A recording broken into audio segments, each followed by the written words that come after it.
E ao final de tudo isto, criemos de forma definitiva um espaço público como um memorial da imprensa de Goiânia, mas não memorial como mausoléu, não é um cemitério de um depósito de livros velhos e jornais velhos, não é isto.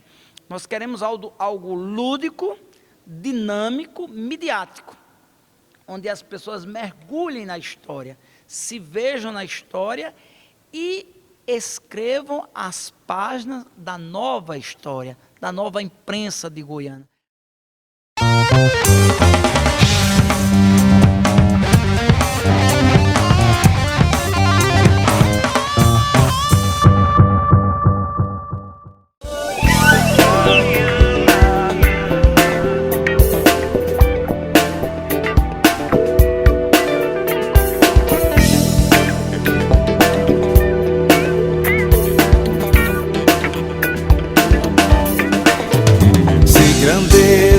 Tens no passado, laureado é teu nome atual, pelo grande valor de teus filhos, pelos brilhos de teu ideal. Salve, salve, amantes da cultura goianense, meu nome é Elton Taurino, estamos aqui para mais um vídeo do Movimento Mata Goiana. E hoje a gente está aqui com o professor Marcos Paulo, ele que é professor de História, ele é membro do Conselho Estadual de Preservação do Patrimônio Cultural de Pernambuco, ele é dono do canal do YouTube, Águia de Goiânia, que a gente vai deixar o link aqui para quem não conhece, né, ver os vários vídeos que ele já postou já, né, em seu canal, e o mais importante nesse momento, que é curador dessa exposição que estamos registrando, que é a Revisitando a História de Goiânia. Primeiramente, obrigado, professor Marcos Paulo, por estar concedendo um pouco desse seu tempo, né, aqui nessa belíssima igreja Nossa Senhora da Misericórdia.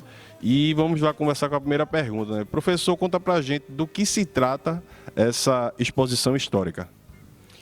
Muito bem, Elton, todos aqueles que nos assistem. Esta exposição, ela tem como propósito fazer aquilo que o doutor Alcides Rodrigues de Sena nos convida, dar um beliscão na memória de Goiânia. E é um beliscão específico, é um beliscão em termos de imprensa, pois em 1824 se fundou a primeira tipografia em Goiânia com a sua primeira publicação. E em 2024 nós iremos celebrar este bicentenário da imprensa de Goiânia. O historiador Luiz do Nascimento ele vai dizer que depois do Recife, que era o grande centro populacional à época, é Goiânia onde havia a imprensa mais vibrante, mais pujante naqueles idos. Logo, esta exposição ela quer marcar o início das comemorações alusivas ao bicentenário da imprensa goianense e render as justas e devidas homenagens a homens e mulheres de ontem e de hoje que escreveram seu nome na história por meio da nossa imprensa. E como surgiu o convite do presidente da Câmara, Eduardo Batista, para que o senhor fizesse a curadoria dessa exposição? É de conhecimento da população que eu sou servidor efetivo da municipalidade e estou cedido à Câmara de Vereadores. Logo, a Câmara é um poder que a todos os anos se soma aos demais poderes e instâncias para render as devidas homenagens a Goiânia no mês de maio. Logo, 5 de maio, nós celebramos os 182 anos da elevação de Goiânia à categoria de cidade, e a Câmara de Vereadores, por meio do seu presidente, Eduardo Batista, como você citou, viu várias iniciativas louváveis que pudessem marcar a passagem desta data tão significativa para o nosso povo.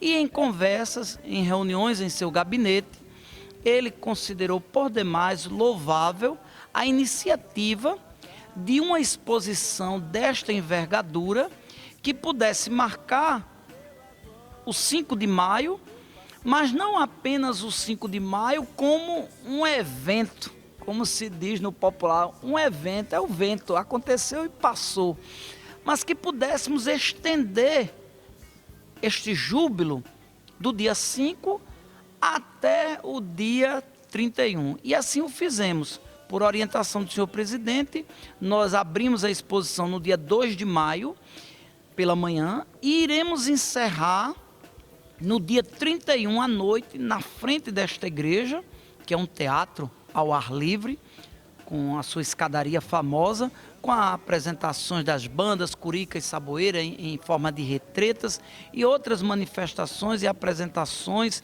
e falas importantes aqui para marcar a alegria do 5 de maio estendida até 31 de maio. A Câmara não comemorou apenas em um dia, mas reservou o mês inteiro para as comemorações alusivas ao aniversário de Goiânia. E o porquê da escolha da Igreja da Misericórdia para abrigar essa exposição? E nós queríamos, como o mês de maio é o mês das noivas, nós queríamos que esta exposição fosse um casamento perfeito. Se é mês de noivas, nós queríamos que acontecesse um casamento.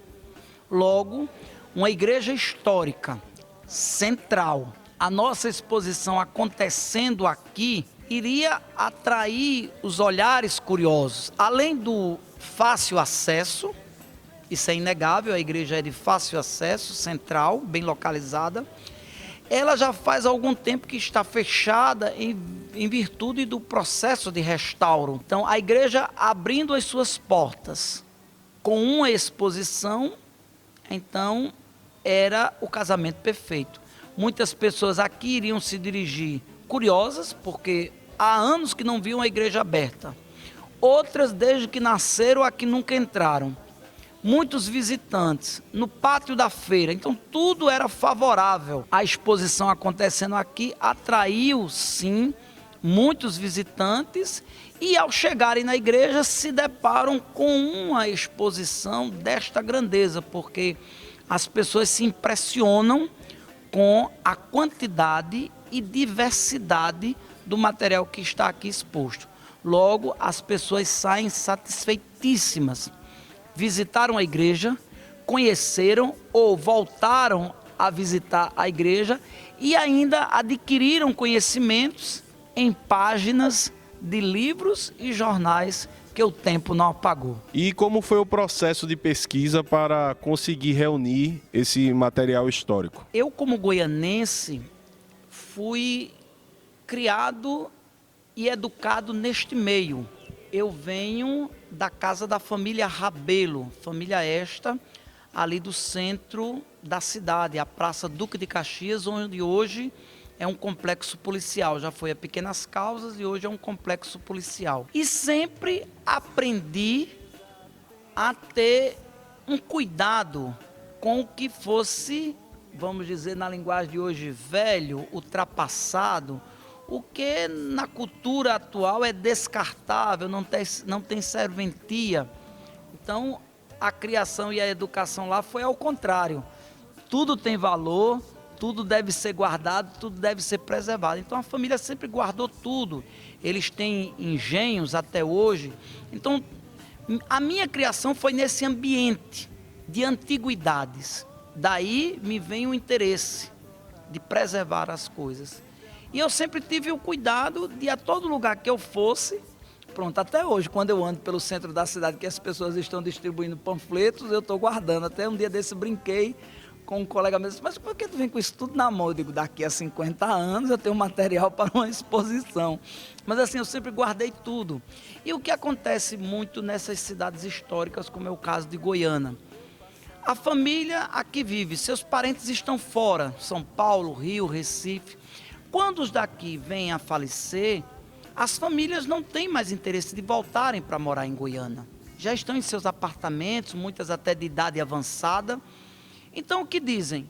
Nós iremos vender o imóvel, iremos vender a propriedade. Nada que tenha nele nos interessa mais. Então, das casas nas quais eu convivi, eu sempre pedi, sempre preservei E as pessoas, por conhecerem a minha história, sempre também me presentearam com muitas coisas.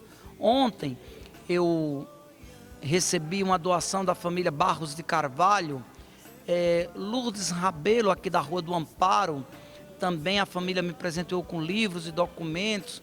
Marlene Prestrelo, que tem mais de 80 anos, foi funcionária da fábrica de tecidos, também me doou todo o acervo, alguns objetos que pertenceram, algumas coisas que pertenceram ao professor Mário Rodrigues. Então, assim, no decorrer do tempo, o povo vendo a minha história, tem um canal do YouTube, lancei a história da cidade em quadrinhos, então as pessoas vão se identificando com você. E hora a outra alguém chega, pronto. Recentemente eu recebi uma imagem preciosa, valiosa, de uma família da praia de Pontas de Pedras. A moça é aqui da Rua Augusta e o pai dela veio a falecer e ela disse: Marcos, aquela imagem que foi do meu pai eu vou presentear a você, porque você zela, você tem um interesse na história. Então isso sempre aconteceu em toda a minha vida. Eu tenho 42 anos de vida, mas as pessoas sempre me viram como uma pessoa que tem um cuidado, um olhar pela história de Goiânia.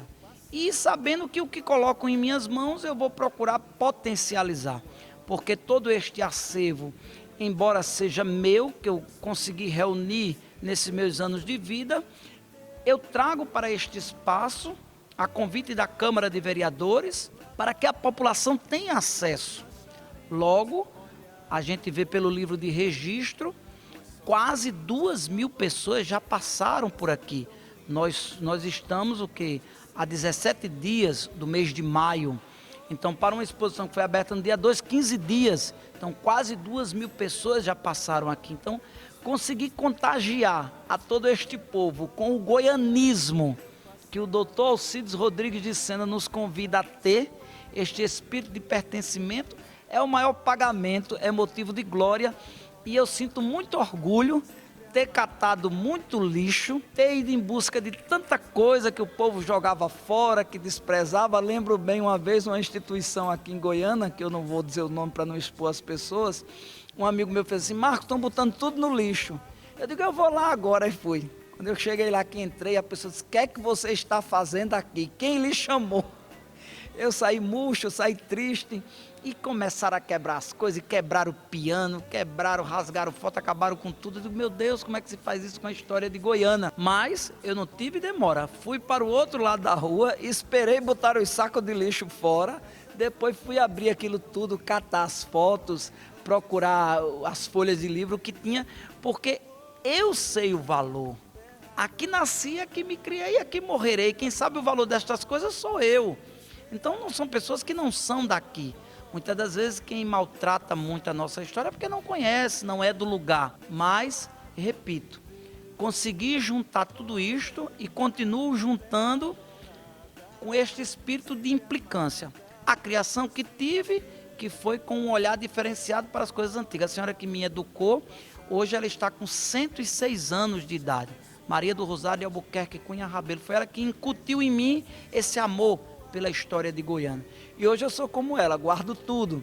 E tudo que guardei e continuo juntando, vou produzindo dessa forma para que mais pessoas se apaixonem pela história de Goiânia. Quanto mais pessoas se apaixonarem por este lugar, mais nós iremos prosperar. Goiânia tem uma rica história cultural, mas nenhum espaço adequado para abrigar devidamente tanto material.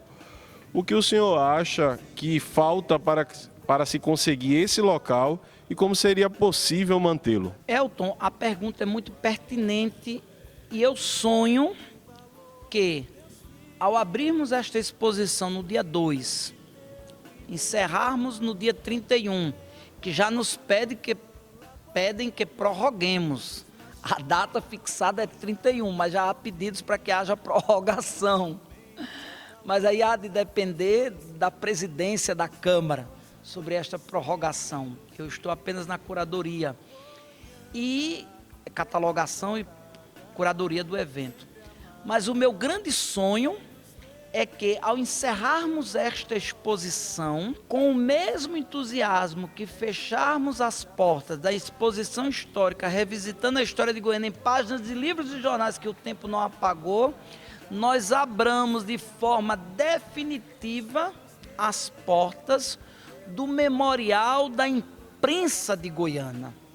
O meu sonho é que este acervo que hoje aqui está exposto, em um período curto de tempo, ele possa ficar exposto de forma permanente no Memorial da Imprensa, onde todo este material esteja exposto em vitrines, mas também digitalizado, para que as pessoas tenham acesso ao chegarem no ambiente, visualizarem, fotografarem, filmarem, mas baixarem qualquer arquivo, lerem, pesquisarem, porque isto aqui é a alma da imprensa de Goiânia.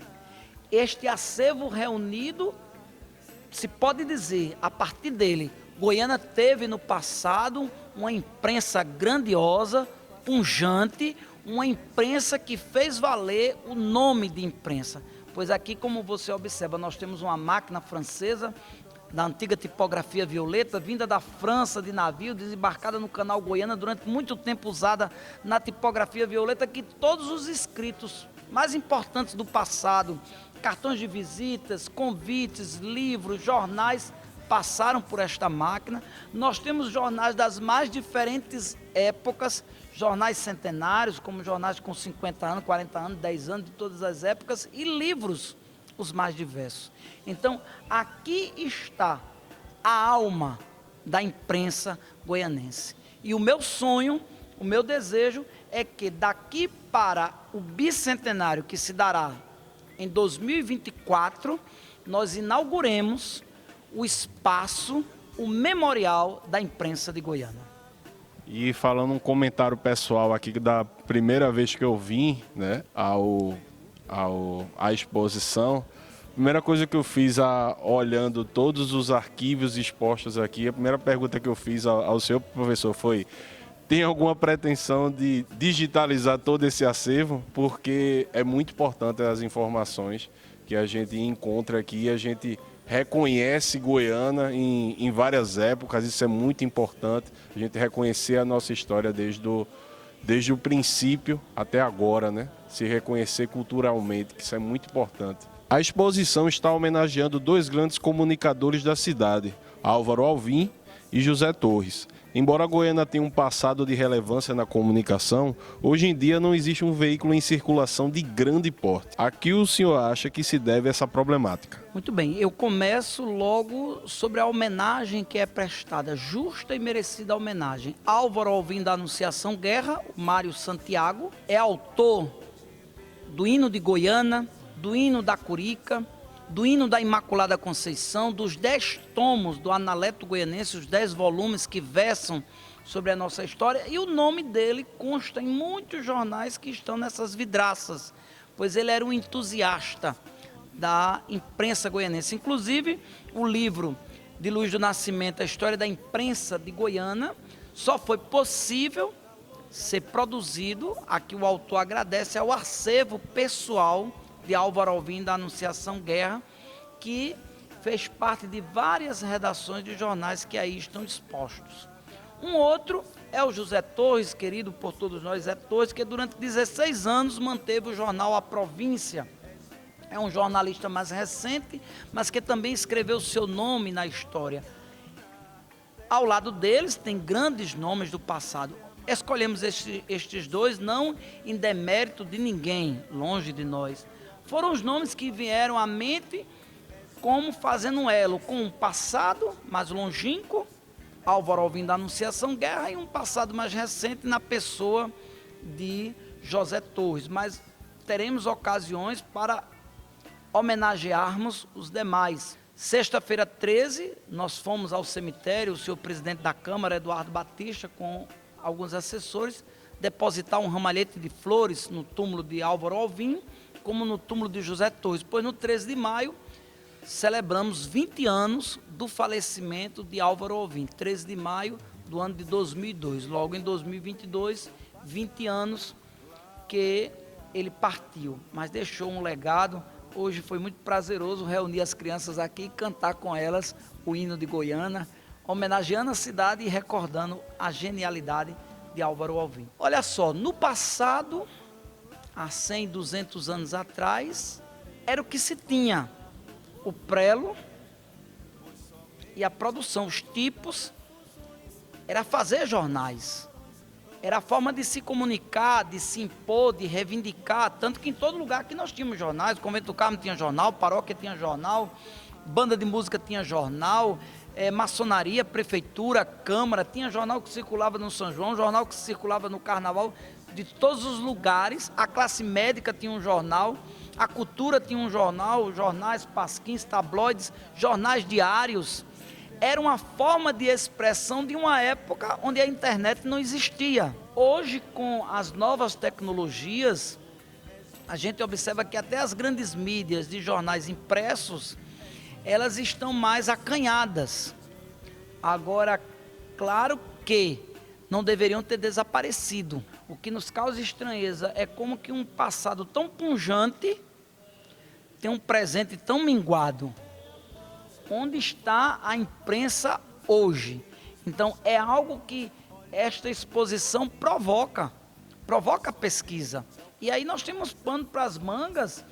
Inclusive, eu sou até mais ousado em dizer que nós temos material suficiente para monografias de pós-graduação, teses de mestrado e doutorado que possam versar sobre a imprensa de Goiânia. A gente até provoca aqueles que nos assistem e que estudam a temática para que se debrucem sobre essa vertente da imprensa de Goiânia. Porque é uma pergunta que nós hoje só conseguimos responder dizendo que as novas tecnologias fez com que o povo não tivesse mais aquela paciência e interesse dos antigos. Por exemplo, eu só tenho 42 anos de vida, mas tudo meu eu gosto no papel. Eu não me acostumei ainda em corrigir texto numa tela, eu gosto de corrigir rabiscando. Então, assim, já a geração atual é bem diferente, tudo é muito midiático, é muito do WhatsApp, da internet, das redes sociais. Então, eu acredito que esta avalanche tecnológica pode ter contribuído para o sufocamento desta imprensa escrita, mas que não deveria ter desaparecido. Uma goiana que teve diversos jornais, hoje, em pleno 2022, deveria existir ao menos um que saísse a cada 15 dias, a cada mês, mas deveria existir uma publicação. Então, é algo que precisa ser estudado e que eu só compreendo, só consigo dar uma explicação, uma resposta frente às novas tecnologias que fizeram com que houvesse esse desinteresse pela produção de livros, jornais e revistas. Você veja que hoje em dia as bibliotecas físicas estão praticamente sem uso, até quando se diz que vai se fechar algumas coisas e criar clube de leitores e fundar bibliotecas, a gente fica pensando, porque quando a gente anda na cidade, a gente observa que o gabinete de leitura, a biblioteca da Rua Direita, desembargador Francisco Luiz, era o point. Em séculos passados, o primeiro gabinete de leitura do interior de Pernambuco. Era a glória. Então, era motivo de inveja para as cidades circunvizinhas. Hoje não se fala mais, porque a cultura é outra. Antes, a doação de um acervo de livros era coisa almejada, disputada. Hoje, lamentavelmente, quando a gente anda pelas ruas, a gente encontra jogados no lixo, incinerados. Então, assim, é uma triste realidade, mas que nós queremos, com o júbilo, com a alegria, com o culto à memória dos antigos, fazer com que a geração presente reflita que o tempo das letras não é o tempo do passado. O tempo das letras, o tempo da cultura, o tempo da literatura é também o tempo do presente e é também o tempo do futuro.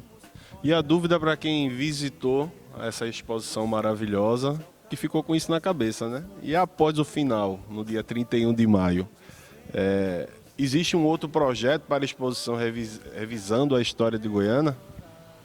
Muito bem, foi aquilo que já conversamos. Nós temos sim o sonho que, ao visitar esta exposição histórica, que tem como tema, nome, revisitando a história de Goiânia em páginas de livros e jornais que o tempo não apagou, nós criamos o Memorial da Imprensa de Goiânia, que esta exposição também vá a Recife, porque Luiz do Nascimento lançou apenas 2 livros, a história da imprensa de Pernambuco e a história da imprensa de Goiânia. Vejam a grandeza, a singularidade de Goiânia. O autor escreve 2 livros, um sobre a história da imprensa de Pernambuco, um sobre a história da imprensa de Goiânia. Então nós queremos que esta imprensa vá também a Recife, fique durante um período, quem sabe de 30 dias, ou na Academia Pernambucana de Letras, no Instituto Arqueológico, ou na Assembleia Legislativa, no Mercado de Artesanato ali no Cais. Onde houver um espaço, nós queremos levar esta exposição, porque agora nós vamos fazer o caminho contrário. Se foi Recife o primeiro lugar, em virtude das condições da época, da população, o centro populacional da época, nós queremos mostrar agora que na celebração do bicentenário é de Goiânia que vai partir esta exposição para ser exposta na capital, na Veneza brasileira. Então, nós temos sonho que esta exposição possa acontecer nas dependências do Sesc Ler e possa, como eu estou dizendo, acontecer no Recife e, ao final de tudo isto, criemos de forma definitiva um espaço público como um memorial da imprensa de Goiânia, mas não memorial como mausoléu, não é um cemitério, um depósito de livros velhos e jornais velhos, não é isto. Nós queremos algo lúdico, dinâmico, midiático, onde as pessoas mergulhem na história, se vejam na história e escrevam as páginas da nova história, da nova imprensa de Goiânia.